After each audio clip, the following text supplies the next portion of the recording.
chiudiamo con lo sport, grande festa ieri sera in Piazza dei Signori per la presentazione del nuovo Treviso Calcio. Vediamo le immagini. Presidente, ci siamo, vedo che a lei piace partire dai giovani, oggi è una bella vetrina anche per il settore giovanile.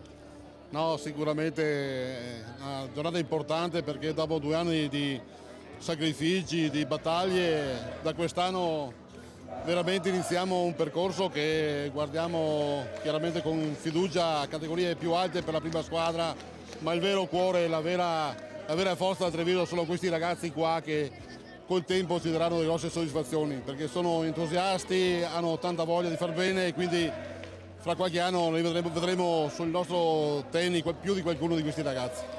Quest'anno abbiamo rivoluzionato un po' tutto perché chiaramente la categoria C1 guarda la Serie B e sicuramente avevamo bisogno di fare un ragionamento puntando su dei giovani di qualità, ma giovani che nelle gambe sicuramente hanno più di qualche anno di esperienza di categoria. Adesso il mister sta facendo un grosso lavoro, una bella amalgama e domenica con la prima vedremo sicuramente già un bel punto di partenza, però ci vorrà 4, 5, 6 partite per vedere il vero Treviso.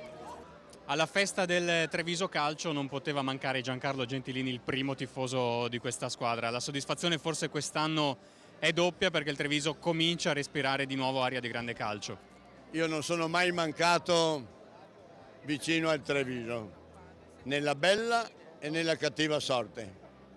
Ma oggi il calcio Treviso ha preso la strada giusta, quella strada che lo porterà ancora una volta, dopo 100 anni, ad essere un punto di riferimento anche per tutti gli sportivi della provincia di Treviso.